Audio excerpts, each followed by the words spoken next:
Welcome to Digital Transformers, the show that connects you with what you need to build, manage, and operate your digital supply chain. Join your host in a timely discussion on new and future business models with industry-leading executives. The show will reveal global customer expectations, real-world deployment challenges, and the value of advanced business technologies like artificial intelligence, blockchain, and robotic process engineering. And now, we bring you Digital Transformers. Well, hello, everyone. This is Kevin L. Jackson, and welcome to Digital Transformers on Supply Chain Now. It's January. No, check that. It's February 2023, and the entire retail industry last month was at the NRF Big Show. In fact, I did a short article where I kind of teased today's interview, and we were talking about breakthrough. So this is an IBM sponsored discussion about how the retail industry is going to break through in 2023. I'm really excited to have as a guest a 3-time CEO and 2-time entrepreneur and a current Big Lots board member, Sandra Campos. And joining her on the show is IBM consulting partner who specializes in supply chain transformation, Mark Meister. Thank you very much. Hey, Kevin, thanks for having us. Yes, thanks, Kevin. We're looking forward to a fun conversation again. Right, yeah, absolutely. So where are you today physically there, Sandra? I'm in New York. I'm in New York City. New York. Mm-hmm. Okay, and Mark? I'm outside of Lancaster, Pennsylvania, where one of my clients has a frozen distribution center. Oh, wow. Mark, you're always like in the place to be. He travels a lot, don't you? I was in the Middle East last week, so it's been a busy few weeks for sure. Oh, wow. I'm going out to Dubai in a couple of weeks. I just missed you, so to speak. Yep. We need to have one of those maps. So it's like not where's Waldo, but where's Mark. That'd be fun. Absolutely. But to be honest, Sandra, I am so honored to have you on the show. I've seen quite a few of your CNBC interviews, and I'm starstruck to be honest. Really impressed with your personal background and professional insights. Could you please share with my audience your personal and professional history? It's so fascinating. Oh my goodness. Well, you don't have that long for this show, and I've been around a long time. The good thing about, I guess, age is some wisdom and things you learn along the way. But I would say for just as an introduction into who I am and how I've gotten to where I've been throughout my career, it really started as a first-generation Mexican-American with parents who were immigrants, who were entrepreneurs out of necessity. Mm-hmm. And as entrepreneurs, they actually had a tortilla factory in which I started working when I was a big whopping 8 years of age. But from that time on until basically the end of high school, I experienced assembly lines, making dough, working all along the factory, being on the logistics side when the trucks would come and pick up and deliver boxes going to supermarkets. So I was always really focused on entrepreneurs, building businesses, working with customers. We had a retail store at the front of the factory as well. This was in Texas when I was growing up. So I ultimately wanted to leave Texas, wanted to get to New York City. I thought I wanted to be in fashion, to be a designer. I was absolutely not talented enough to do that. So instead, I said, well, I'm going to become a CEO or president. So how do I do that? And I started looking at different people in the industry, and I charted my path the way that they had basically done theirs. I just wasn't trying to reinvent the wheel. I just thought, okay, well, they must have gotten there. Why can't I? And I'll do the same thing. And so as my career kind of progressed, some of it intentional, some of it not intentional. Mm-hmm. We don't always have a straight path towards what we envision in the beginning. There were a lot of curves. It's a roller coaster ride, having experiences both on the corporate side, which I worked for, iconic legacy brands like Polo Ralph Lauren, Oscar de la Renta, Donna Karan, et cetera. But in all of those businesses, also we had what now is called entrepreneurs. We didn't speak that language before, but we were building businesses and divisions within those organizations. So it was able to really truly build something from nothing into a very substantial and large size organization. And so within that time, you also have experiences that you don't get when you have one single role and one single title, because you wear multiple hats, just like an entrepreneur does. So I was able to just gain more and more experience, and that was to my benefit. And then I started really enjoying learning a lot of different things. So I started kind of taking my own path and went from corporate to becoming an entrepreneur. I launched the first celebrity brand management company for Selena Gomez when she was 15 years old with my partner, Tony Melillo. He and I pulled together a business for 6 years that was quite substantial and really interesting across 14 different categories. And it was at a time when 2009 and going into 2010, the entire world of digital started changing. Right. And so then supply chain started changing and a lot of different learnings. And so I'm kind of elongating this story, but at the end, every single role that I've had and every single company that I've been a part of or that I've created have been really impactful to me in terms of understanding to be a broader leader, to understanding more about from beginning to end of the process and every little piece in between. So as I evolved from entrepreneur back into corporate, leading businesses that were up to $1 billion of retail, having a very different trajectory over the past 10 years because it was focused on digital and really rebuilding brands that have been legacy brands that needed to be revived, that needed to be turned around. I've had a lot of that experience and got to be in a place during the pandemic, even though it was a really challenging time. I was a CEO of DVF, Diamond Furstenberg, and we had to completely change the business model. And I ended up leaving the company the middle of the first year of the pandemic because we were all sitting at home not buying $500 dresses, and no one knew what was going to happen at retail. It actually ended up pivoting me into a role where I became an interim CEO for a company that was focused on supply chain, that had a 3PL.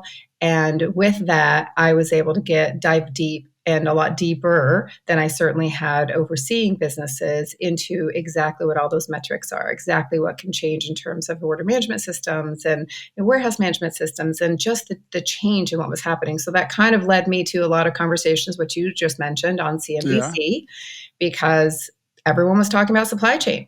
What was going wrong? What can we do? What do we need to do? And so that conversation has been one that I think is going to continue over the next 10 years, which is why I'm really happy to be here and also learn from Mark, who's an expert, and talk to you guys just in terms of what I see as a retailer from the retailer's perspective of what's really the most critical for us to focus on. Wow, that's amazing. I cannot imagine what you haven't seen, going from a tortilla factory worker on the line all the way to the board, right? You sit on the board of directors right now for Big Lots and Fabric and Daniel's Jewelers. And as you said, you often address digital transformation and supply chain topics in your CNBC interviews. Does that really, complement or intersect the advisory work you do on the different boards? Absolutely. And, that is because there's a lot of, on boards, I would say there's a lot of different levels of experiences with executives who are phenomenal. And I'm very proudly a part of the Big Lots board. And there's a lot of people who have great experiences, but there's not always a lot of people that have supply chain or an understanding of supply chain or have been through digital transformation. So it certainly does, I don't want to say separate you, but it certainly does help you when you're having these discussions about evolving businesses today, because it is 2023, right? And basically, as we all know, digital and online e-commerce has grown exponentially and will continue. And now there's even more challenges of like, how are you going to grow that? And how do you make it? How do you grow it profitably? Because now we have a whole new set of metrics that we have to work with. Yeah. And Mark, you also have a very impressive background. How did you wind up in supply chain transformation at IBM Consulting? Oh, absolutely. Thanks, Kevin. I'm glad to be here. Like most kids graduating high school, grew up in New England, ended up in Ohio State in a big Midwestern school, and probably midway through freshman year studying accounting, I realized that this is too slow for me, and I wanted to do something faster. And supply chain was just kind of really coming into the eminence of the domain, and switched over to supply chain pretty much right at the exact time that it blew up. Finished up college, went right into tech, working at Manhattan Associates, learning software and package implementation work, and then immediately pivoting to call it broader consulting and working in some of the biggest consulting companies in the world, of Capgemini, IBM, Cognizant, and then taking a little bit of a break and going off and starting my own consultancy and working as a VP in industry for some time before coming back to IBM and really leading our supply chain practice. And throughout that time, I think you're always chasing experiences and learning opportunities. I think that's why I ultimately really thrive and love this consulting environment, because you're always seeing new challenges and new events, and supply chains are constantly moving. And I think that's the exciting part of this time right now, is how does supply chain is becoming a competitive advantage. It used to be kind of a back office cost center world, and now it is front and center competitive advantage, and it's going to make or break your company from a profitability perspective, and from a go-to-market perspective. Yeah, So we've learned how important it is just over the past few years, and last month during the big show there in New York City, one of the headlines was that the retail industry is smarter, faster, and more innovative than ever before. I mean, they had to do something after all of the massive changes with COVID and with digitalization. But Sandra, is that true? Is retail actually smarter, faster, and more innovative today? In certain ways, yes. But there's still a lot of retailers that have legacy systems that need to be transformed. And it's not easy. It's not like you can just go, we're going to flip the light switch on, and then all of a sudden you're going to be modernized. There's a lot that goes into it. There used to be, as Mark certainly has a lot more experience as it relates to even consulting across enterprise level companies. But there used to be a lot of different, okay, we're going to do this, we're going to do that. We have the tech stack's quite large. And I think we have an opportunity to have a very smart and agile technology stack today. Yeah. But it requires a lot of foundational, fundamental changes in ERPs and other systems, which are costly, time intensive. And it's also, I don't know exactly what the analogy would be, but you're trying to do something at the same time that you're running business, right? So you're racing towards trying to make sure that you're driving revenues, you're driving profitability, you're driving growth, but at the same time, you have to change a lot of the foundational systems. So you have to retrain people. There's so much involved in it across the entire chain. So yes, we have smarter system capabilities. We have a lot more automation. And I love that personally. I think the automation and workflows, and that's helpful to any organization.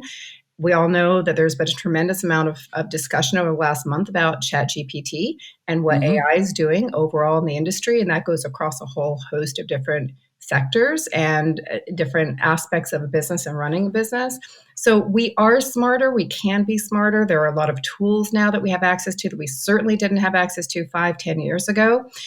But the foundation, the fundamentals, the financing, and making sure, especially if you have an omni-channel business, making sure that everything is integrated has to be much more agile, which then leads into what headless commerce is trying to do now. And you mentioned Fabric as a company that I sit on the board of, but that's exactly the point, is trying to make sure that there's a lot more agility and flexibility in how we develop our tech systems, and how do we make sure that we are positioning ourselves, not just for today, but for the next 5, 7, 10 years. Mark, I'd love to hear you on that. Absolutely, Yeah, absolutely. Sandra. And I think that analogy we use often is we're trying to rebuild the plane mid-flight. There you go. Rebuild the plane and that's mid-flight. exactly correct. And as we work with our clients across the globe, there's so much great new innovative technology, but how do you plug it into this existing legacy infrastructure while maintaining service level and customer expectations? And that's ultimately the challenge at hand for most of our clients. It's not what is the right tech, it's how do you sequence it into your business, and how do you infuse it to create value. And the exciting part for the next couple of years will be solving those problems for our clients and for retailers. Is what does that next generation look like? And building that into their existing infrastructure and slowly re-architecting that. So one question about that. I mean, there are always multiple challenges, But how do you prioritize, right? Do I worry about getting my revenue in today, now, or do I use that money to build better infrastructure and get some of that, buy one of those machine language things and get that chat GPT so I can make more money later? How do you work the priorities? Well, I think what clients are seeing is the core business is definitely the core systems are becoming a big focus right now. So Uh, warehousing, ERP, point of sale, and getting those systems in a place where they are foundational and they are strong and they are stable, especially as we see the challenges in the industry, is critical in order to then layer on top these really advanced technologies, such as ChatGPT or advanced automation or robotic process automation. Those all require that the core systems be in a good spot. And so it's a mix of how do you build for the future? And then when you build for the future, you really want to make sure you're putting the time and energy into creating the right hooks and pipes so that you can layer on additional technologies down the road. And that's always the hard part with tight budgets and constraints in the market and interest rates up. It's really convincing and working with clients to show the value of, we might not know exactly how this pipe is going to be useful to us in the future. We have a rough idea, but let's put it in now because we know we can't. When we want to do it in the future, we'll have to dig up the foundation, and that's the biggest piece for clients: is how do you invest now so that you can build on a stable infrastructure and not right. have to go back and rebuild. Well, I know that, the infrastructure is important. Technology is critical, but Sandra, one of the most important things is people, especially in retail. What about the talent? What type of talent and experience are needed in retail supply chain? Well, I think this is a very, very good point, because one of the recent discussions, I guess it's not really that recent, but maybe in the last Uh-huh. year or so, I've seen a lot of discussion around retail bringing in talent from outside sectors, and Mm, whether that might be in CPG, in beauty, in energy, and other finance, and other sectors that they're bringing in individuals. We need to do a better job of training. And that training, now I'm going to date myself, but going back mm, to when I first entered this industry, we had a lot of training. And that training included going from department to department and learning the various functions. Since then, individuals are very siloed. Their role has one narrow path. You don't have true visibility across the board. So it's incumbent upon us as an industry, it's my belief, that we need to be able to bring these training programs back where we give people visibility. Mark mentioned earlier, supply chain was really back of the house, right? It's a back of the house yeah, function. It wasn't really as sexy to talk about. It's an absolute fundamental essential. And even leading businesses, while you're not involved in day to day, it's important to really understand how that's going to impact your profit and your margin, because right. it can either take it down or it can increase it, and it can be a good thing or it can be a bad thing. And we've seen what's happened the last 3 years where it was a really big negative. Transportation costs, we've seen all the shipping impact, and we talk about circularity and sustainability, but we need to train people. What does that truly mean? So I think that number one, we need to be able to start with programs early on, even before people determine whether or not they want to get into the industry. We need to be able to give that visibility. So Mark is a perfect example, right? He just said he got in right in the beginning, right Right. when he came out of college. I don't know if that's typical or not, but I would think that we need now is a time that we can actually showcase and share how important supply chain is to a business in general, and that it's not an unsexy part. It's actually incredibly interesting. It's incredibly international. The globalization, technology has changed supply chain. So you learn a lot of that with it as well. You're not just singularly focused on supply chain. And also, I want to say, supply chain, there's a lot from A to Z in terms of supply chain. So we use Hmm. these two words as if it's all encompassing, but supply chain can mean everything from manufacturing to robotic automation at the warehouse to shipping and transportation in between and all the systems that go in. So there's a lot within it. And I think it's really incumbent upon us to turn it into something that's really interesting and sexy, and because it is, but we need to be able Yeah. to speak to it that way. And So Well, I would both say of that we you. have an opportunity now to do that. And IBM and certainly has an opportunity. Absolutely, and I think talent is probably one of the most passionate things for me. I think there's been a big uh, lack of focus in the past couple of years on, in a lot of this pandemic related, but now that we're back in, is how do we create talent? And it's really incumbent upon all of us as consulting firms, as retailers, as technology providers, the to build this next generation of talent. We have to bring this next generation along. We have to put them on the projects. We have to put them in the field. We have to they have to feel it and see it head on. I look back, and when I was first out of college, we were on the road every week, and we were with people from around the world. Our colleagues from India, our colleagues from Europe, and we were all in that warehouse, and we were all learning together. And by teaching, having that cross-cultural learning and just seeing it and being it in it together, you're learning how the actual product's moving through the global supply chain. And that is I think the mission of all of us as a leadership team, as the leadership teams throughout the North America and the world, to go bring this next generation of talent. And to your second point, Sandra, around which you're absolutely accurate on, supply chain is now driving that, call it, commercial conversation. I mean, so many times I have a client conversation where they're asking, what can the warehouse do, or what can the transportation network do? And we just immediately what do you need it to do? What is your business? How does your, where's your commercial growth plan? And let us understand how that is going to impact, so we can build you a supply chain to meet the business's needs. And so we consistently are seeing that kind of that new conversation of building a supply chain for the future, not what can this warehouse do. And that third point, I think, is also really interesting that you mentioned about supply chain. Is just, those are two words. From a university perspective, you still think of those pretty classic plan, buy, make, move buckets. But when you think of those buckets, they are wildly different. The talent needed for planning versus the talent needed for distribution, it's a completely different skill set. Your math and science and heavy analytics is living in the plan world, where you really need that energy, that execution focus, that drive to be in that warehousing distribution side. And that's the other part of that talent model, is it's not one type of talent, and it's all types of talent and all types of personalities. So I think everyone can be in supply chain. It's a very inclusive, I think, community. Well, one thing, you guys are talking about something, some of the audience may see it as an aside, but where does culture play? Because we are in a globalized society, and there's so much culture involved with products and how people interact with one another.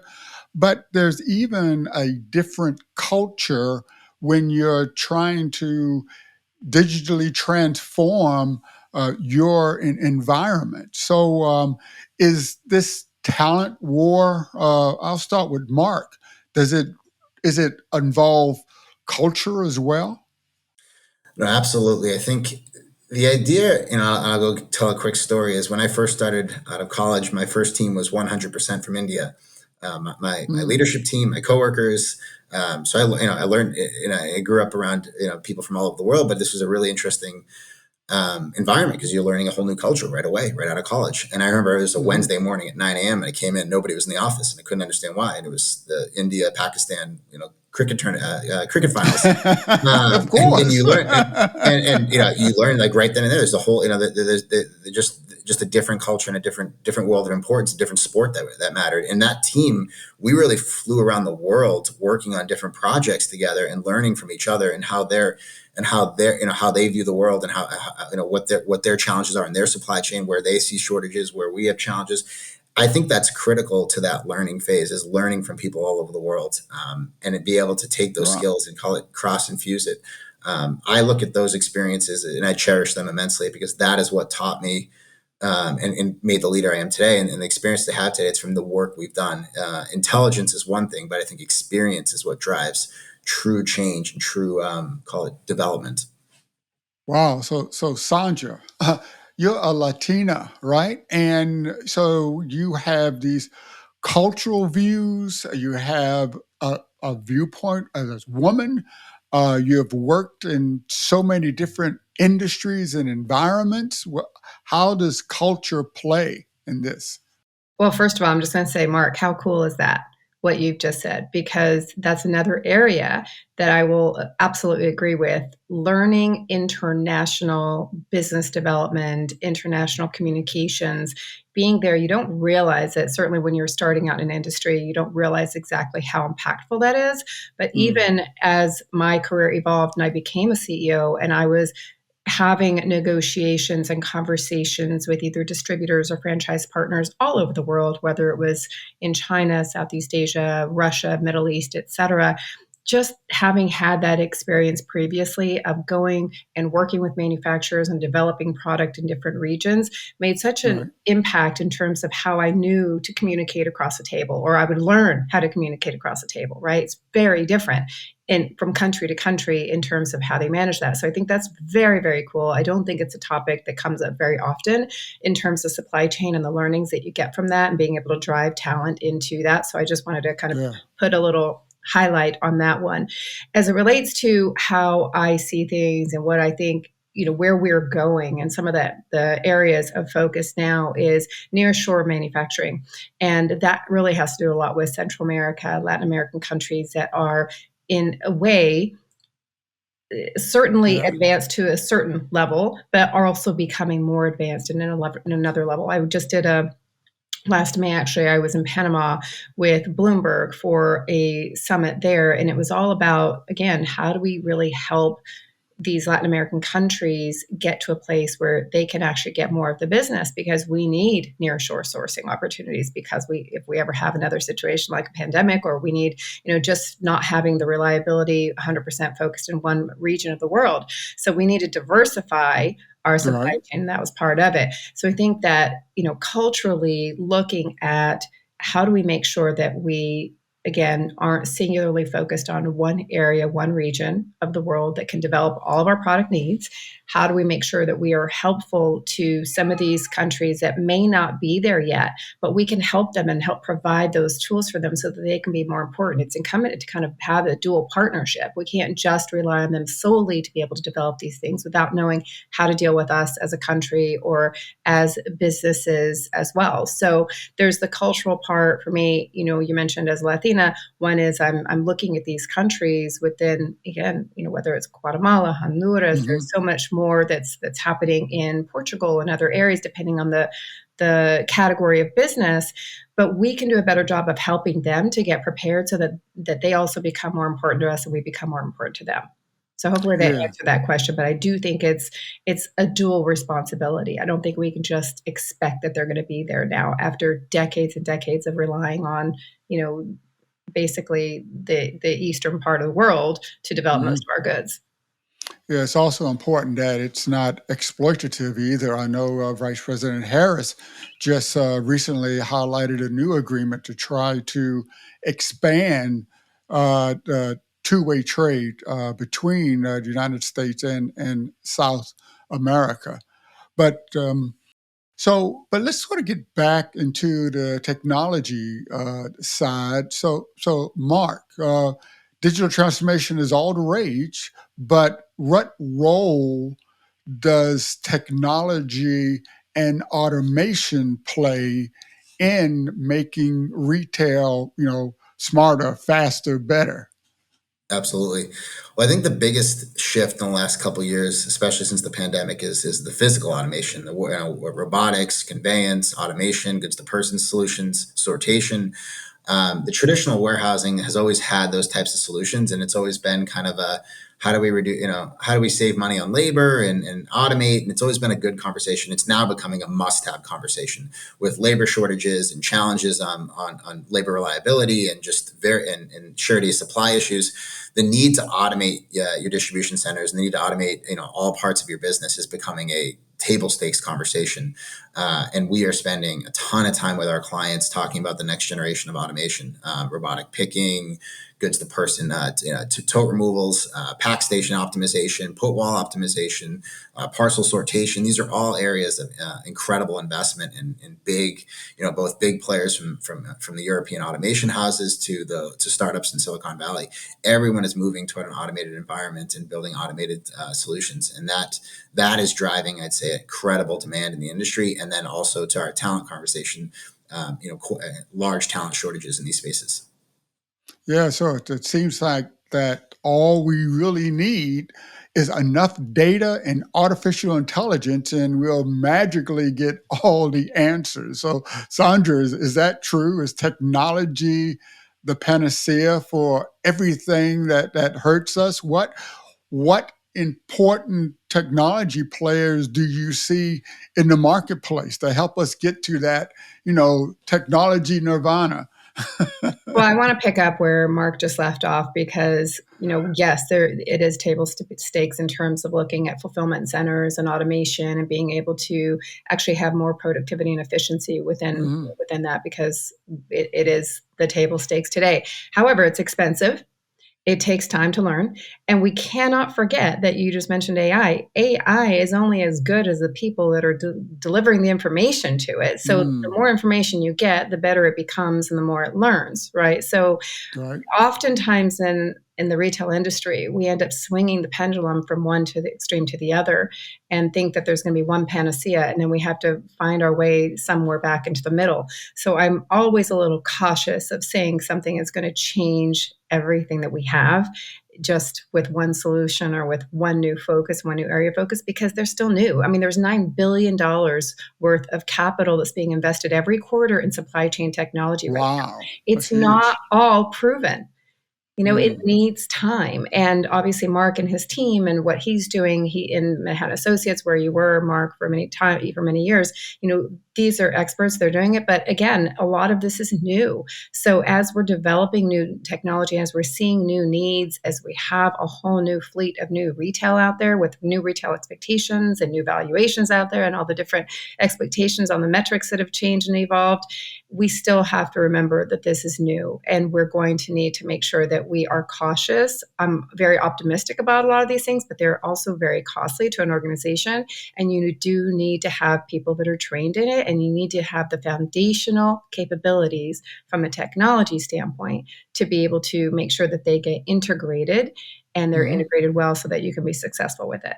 So while I think technology is fantastic, amazing, and there's many businesses out there that I could list and name that I think are going to be next generation, I want to be very cautious about how we go about it. Just again, we talked about ChatGPT. You're seeing now some of the failures of ChatGPT. It's not perfect. Things are not perfect yet. All of a sudden, everyone's going to run to do everything on ChatGPT and forget about the human. There's now new automation. I saw a company yesterday that's automating T-shirt production without humans. But at the end of the day, there are humans, and you have to have humans. So we can't forget and discount that we still need to have talent. We still need to train. We need to be able to do it in tandem with technology and make sure, as Mark said earlier, like what are those needs that your organization has, and build that into the technology roadmap. Absolutely. No, great. And And to Mark, Sandra's point, what about I think sustainability and technology, Mark?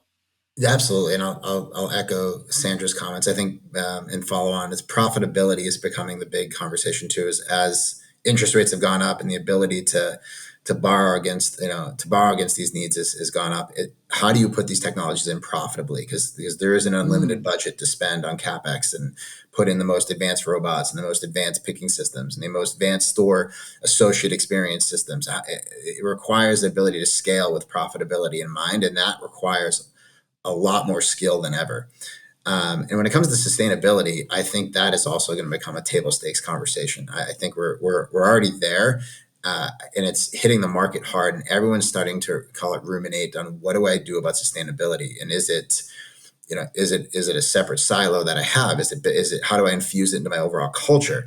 I look at sustainability as something like project management or analytics. These are going to become core. Everybody will have a sustainability skill set. It's going to be expected that you understand sustainability and that all the projects you do have a sustainability lens to them versus a standalone effort that a lot of it is today. And I think we're seeing that shift to we need to measure the sustainability of the warehouse, for example. We need to measure the sustainability of our stores. It needs to be built into every piece of the process, and it becomes that table stakes idea. And it is becoming very important to consumers, very important to the employee base of how do we make sure we're doing things in a sustainable way. When we work with clients, I think anywhere that extreme waste exists right now is getting very hard, very deep scrutiny, because we can't continue to waste natural resources and things that are really important to this planet at the pace we're doing, and we have to create sustainable models to build out the next companies. Yeah, Sandra. Okay, Go so ahead. I want to jump in on this one because yes, it has to be fundamental, but keep in mind this is also something that's relatively new. It hasn't been taught. There's certain companies, Europe has been far more advanced than we are in the States. There are companies that have been doing Yeah. it like IKEA for decades, Burberry for decades. They've been farther ahead of where the US is. But then there's also a bit of a conflict because the consumer and Gen Z in particular, who talks about how important this is, also at the same time is buying from Shein and making it one of the biggest retailers out there. And it is nothing but fast fashion and nothing but throwaway fashion. And still, the apparel industry is one of the worst offenders. And so, there, number one, there needs to be standardization. What are the metrics that we're going to hold everybody accountable to? There is nothing right now today. So, Okay. yes, it's a topic at the top of the list. But how do we effectively measure that and ensure that companies in various sectors are meeting those objectives that we have on a global basis? That's a major miss right now, in my belief. And it's something that we need to be able to drastically improve upon and really create something, whether it's governments doing it or whether it's a company leading the way to be able to standardize it. That's one thing that we need to be able to do. The second thing is that we need to do more training. And we need to put that as not only the top of the agenda, but there needs to be actionable takeaways that every department, every function is responsible for within a company, because that sustainability factor goes all the way across an organization, every single piece of it, whether you're using paper, what you're doing at the warehouse, what you're doing on the computer, like everything in between. Everybody Yeah. went crazy for crypto and Bitcoin and mining, and then all of a sudden you're hearing it's not sustainable. So there's a lot of things that kind of change over time as we learn as well. So I think standardization, metrics, and making sure that not only is it part of the agenda, but there have to be actionable takeaways that each department, each function, each role, and each individual is taught on a regular basis, and we have continuing education to help when we have turnover in organizations and they come in. You need to make sure that that's part of the value system, and also something that is actually functional within a role.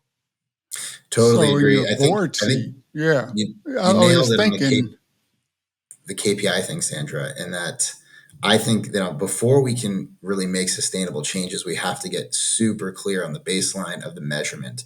Sustainability measurement is critical, and once that becomes just like profit or revenue or any other core metric to a business, everyone knows that these are our three or four. We're measuring carbon, we're measuring water, we're measuring energy, whatever that makes sense for that department, that group, where it becomes infused into the vernacular and just the reporting of that organization.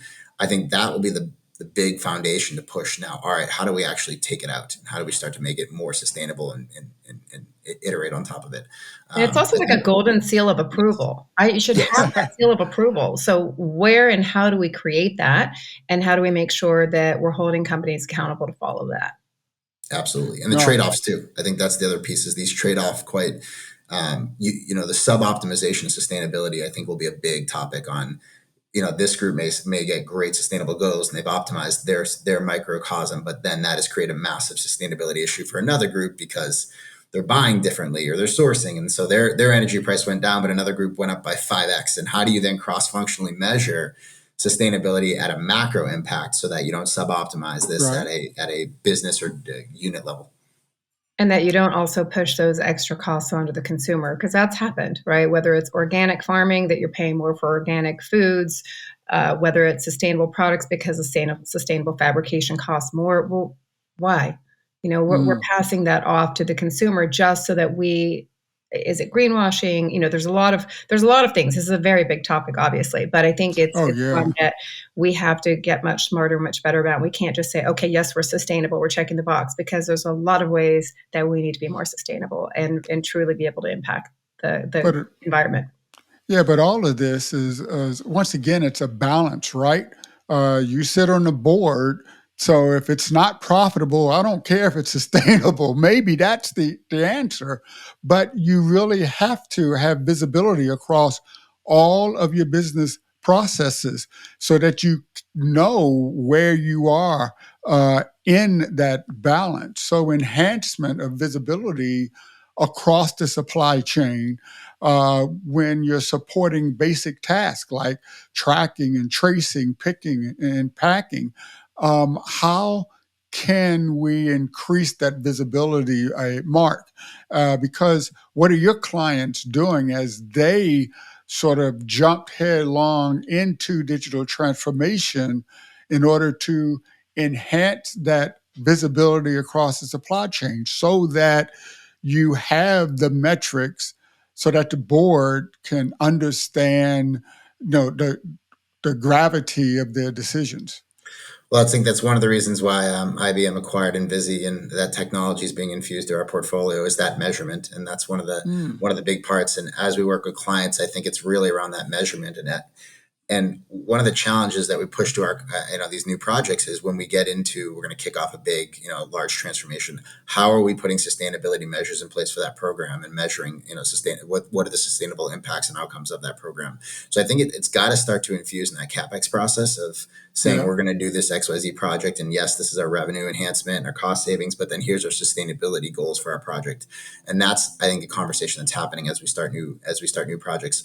And then taking along that chief sustainability officer and infusing that into our into our day-to-day operations. I think to what Sandra you said earlier, it's becoming that baseline talent model. How do we train everybody on sustainability? I look at project management's a core skill. Everybody should have project management skill sets. Mm-hmm. That's just part of kind of becoming, growing up in the business world. You learn how to, do professional project management. Sustainability has to be the same exact thing. It's just the baseline set of skills that you have, and as part of your training, all the way starting from high school to college to your initial training programs in your corporations, and then it becomes built into the fabric of the company, and you don't have to then kind of like force it or push it. It's second nature. It's built into the muscle memory of the organization. So Mark, now what we're is what? coming full, Sorry, full, I was become going to say, full. Mark, what is the Mhm. benefit of Invisi? If you can talk to that just Yeah, briefly. Invisi does is an ESG tool. It does a really great job at measuring ESG and reporting out and allowing corporations to start to get those measurements in place. And we've seen really good success with it. Our my brethren at IBM Technology run that portfolio, and we're seeing a ton of demand from our clients to get those Hmm. measurements in place. And then I want to that's see our it. previous exactly absolutely to our previous point of first the first kind of, and we're in this point now, this call to action of at the board level, at the Mhm. shareholder level, there's an expectation of an ESG report and management, and you're seeing proxy votes and pieces like that. That's now pushing down to the next layer of the C-suites and making sure the C-suite organizations have their own sustainability measures, which will then push into their organization. So we're seeing it flow down, and we're seeing those roles exist. It's just going to take time. To your point again, on this is new. I mean, it's not wildly new, but how to operationalize it is new, and I think that's part of the focus over the next decade. Yeah, I guess what we're seeing is that these metrics are actually driving cultural changes, which are really a really important linkage. So I really appreciate that, Mark. But as we come to the end of our time together, I want to sort of start wrapping up with Sandra. What's in store for supply chain and retail industry in 2023? Hmm. Well, one, from a manufacturing standpoint, absolutely diversifying your suppliers and the network of suppliers. So diversifying it to a lot more near shore.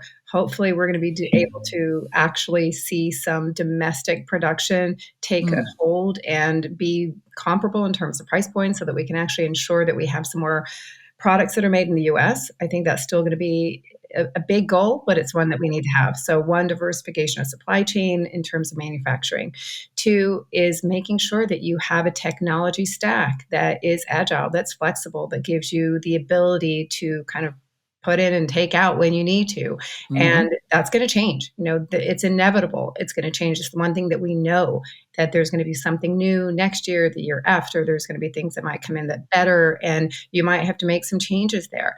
But the technology, the flexibility of a tech stack will be the second one that I would say. And third is the talent pool and making sure that, again, out of that $9 billion that's being invested in supply chain, some of that has to be around the workforce and the talent and the training and the education, and making sure that we're we're able to do that. We're able to bring more women into supply chain as well, because while they may be on one side in terms of product development and manufacturing, they're also not on another side of the supply chain, which might have to do more with the logistics and the last mile. And so we need to make sure that we're having more of a balanced and diverse world. And that goes into AI and technology development, because we need a female perspective as well as a diverse perspective when we're actually training our technology tools. So those would be the three areas that I feel that are going to be really important. But I agree with Mark as well. This is the next 10 years. Great, thanks. And Mark, what do you see in 2023? It's hard to argue with Sandra. You really nailed the three. I would definitely echo number one is for me is talent. Talent is building a sustainable talent engine for the future, and having global talent, onshore talent, nearshore talent, so that we can meet the needs of our clients. I think that's going to be the top piece. Second, I spoke to a little earlier, is automation, and how we continue to automate businesses and automate the way we do work, so that we can focus on the higher value work, such as sustainability. And then three is really that surety of supply that you alluded to as well. Is that I don't see supplies getting better quickly. We're going to see shortages of goods for quite some time in various markets. And understanding your supplier base and being able to diversify and SKU rationalization and all the right areas to make sure that you can manage in a scarce supply world, I think is going to be a big focus. I don't think we're going to come back to a spot where we have kind of this unlimited capacity that we had in the past 20 years. Well, great. I will add one more if I can add another one. And I think sure, absolutely. as well. And we're talking about it and we've talked about it a lot, but the visibility. So you just mentioned in terms of product and oversupply, we've seen what has happened to businesses when they have excess inventory. We have to be able to create technology tools and analytical tools that help the predictability of inventory needs, because that goes into a circular economy, it goes into sustainability. There's so much that it impacts in terms of profitability. We saw what happened in 2022 with retailers having excess inventory. So what happens? You do have a ton of markdowns, and your competitive markdowns, you can't not do it if you're competing with another one that's marking down every day. And those markdowns impacted margins and profitability. And some of the biggest retailers were impacted by it. So that continues to be a need. We really haven't seen, or at least I haven't seen anything that's really that best in class that can have and provide that visibility for forecasting inventory needs, but it is an essential. So it's an area that I think has to continue to be prioritized. Wow, thank you very much. We have really covered the waterfront in this broad-ranging discussion. So Sandra, in wrapping up, how can our audience reach out to you to learn more about the retail industry and digital transformation? Always LinkedIn. I'm a LinkedIn junkie. So LinkedIn, I am there, Sandra Campos, NYC, and I try to respond to as many people as I can. It's something that's really important to me to make sure that I help as many people as possible. So whether that's through various introductions or just input and thought leadership, I'm there. Wow. Well, thank you very much. And Mark? LinkedIn as well. Absolutely. It's the best way to get in touch with me. Wow. Well, thank you both very much. I know you're going to be at a warehouse the next time we see you, too. Always. Yeah. In the freezer again. Once you create that map of where you're located so that you can actually have the GPS track, you make sure you put it on LinkedIn. Absolutely. So thanks again for both of you, for spending your time with us. So in closing, I would like to invite everyone to check out the wide variety of industry thought leadership that we provide at supplychainnow.com. And you can find Digital Transformers and Supply Chain Now wherever you get your podcasts. So be sure to subscribe. But on behalf of the entire team here at Supply Chain Now, this is Kevin L. Jackson wishing all of our listeners a bright and transformational future. We'll see you next time on Digital Transformers. Thank you for supporting Digital Transformers and for being a part of our global Supply Chain Now community. Please check out all of our programming at supplychainnow.com. Make sure you subscribe to Digital Transformers anywhere you listen to or view the show. And follow us on Facebook, LinkedIn, Twitter, and Instagram. See you next time on Digital Transformers.